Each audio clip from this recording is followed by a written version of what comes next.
Hello friends and welcome to IFAS। IIT JAM की success को हम सेलिब्रेट कर रहे हैं और स्टूडेंट्स के सक्सेस स्टोरीज को आप तक पहुंचा रहे हैं ताकि आपको भी कुछ सीखने को मिले।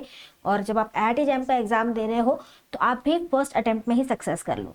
तो ऐसे ही स्टोरीज को हम शेयर कर रहे हैं और आज हमारे साथ जुड़ी है सुनीता साहू। तो welcome Sunita and many congratulation on your success. Thank you ma'am. Okay, so before we start Sunita, आप अपने आप को इंट्रोड्यूस कर दीजिए, थोड़ा अपने बारे में बताइए हमें, आप कहाँ से बिलोंग करती है और अभी आप क्या कर रहे हैं। So myself is Sunita Sahu and I am from Odisha and I'm preparing IT JAM since last year. Actually I am in drop year. So मेरा ग्रेजुएशन लास्ट ईयर ही खत्म हो गया है।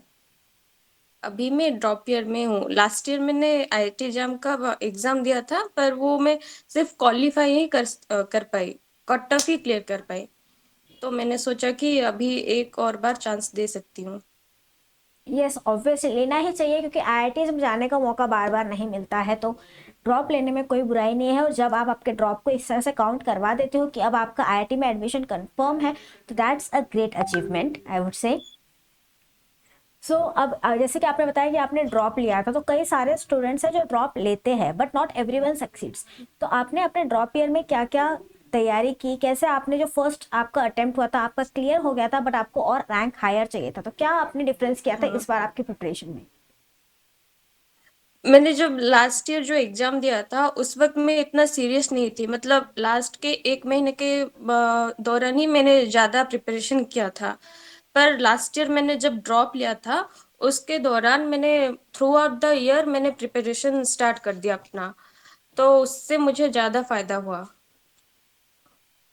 ओके, पर यहाँ पे जब आपको थ्रू आउट द ईयर पढ़ना है तो कंसिस्टेंट रहना बहुत इंपॉर्टेंट होता है। तो कैसे हाँ, मोटिवेटेड रखा आपने, क्योंकि थ्रू आउट द ईयर आप एक ही एग्जाम के लिए प्रिपेयर कर रहे हो, तो आपको मोटिवेशन कहाँ से आता था।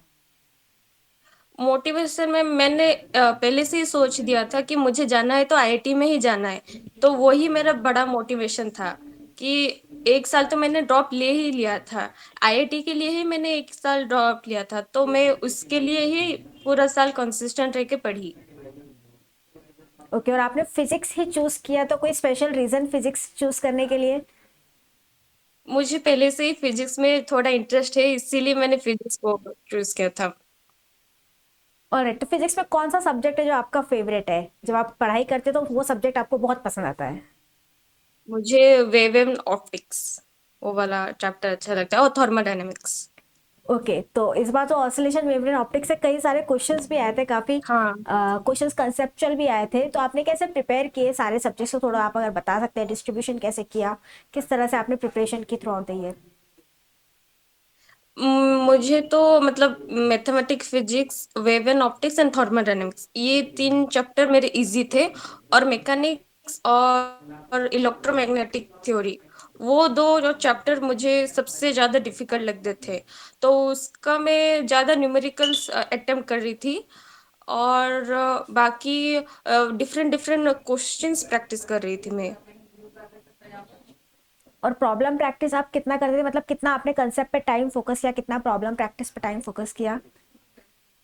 मैंने ज्यादा कॉन्सेप्ट में ज्यादा जोर दिया था रेदर देन क्वेश्चन प्रैक्टिस। मतलब लास्ट के या I guess November, December and जनवरी ये तीन में मैंने रिवीजन किया और उसका क्वेश्चंस अटेम्प्ट किया। और जनवरी में मैंने पीवाई क्यूज और मॉक टेस्ट ये सब देना स्टार्ट कर दिया।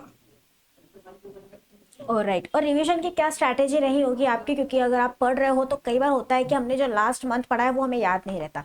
तो रिवीजन आप कैसे हाँ, करते थे कि आपको सारे ही फॉर्मूले कंसेप्ट अच्छे से याद रहे।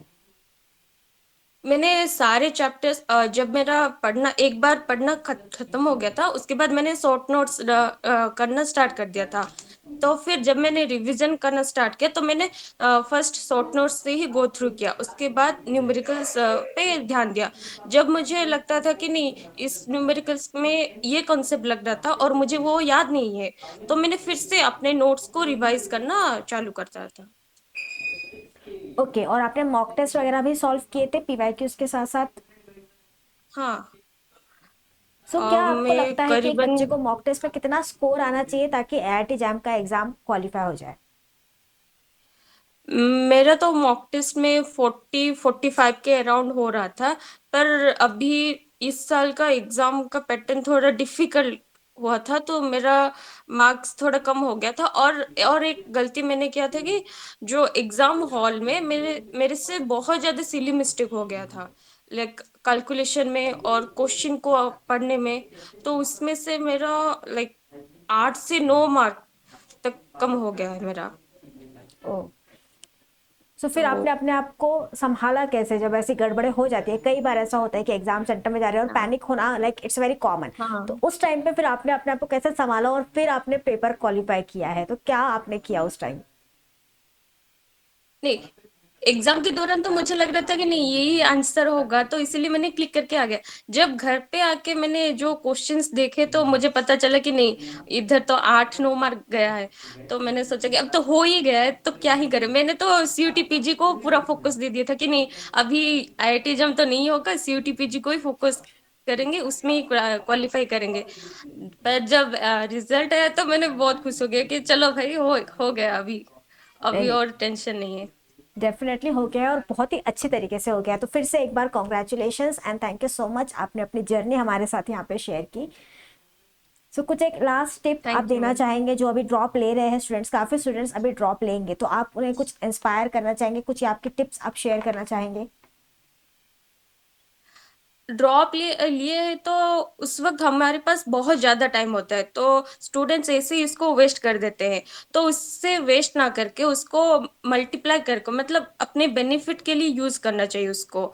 ऐसे नहीं कि हम ड्रॉप लिए गए हैं और भी है ज्यादा टाइम पढ़ने के लिए, ऐसे नहीं करना चाहिए। Through out the year consistent रहना इज वेरी मच इम्पोर्टेंट। सो अपने कंसिस्टेंट को फोकस करिए, तो उससे हो जाएगा। Okay, thank you so much for joining and sharing your story. All the best for your futures and wish you all the best. Thank you ma'am.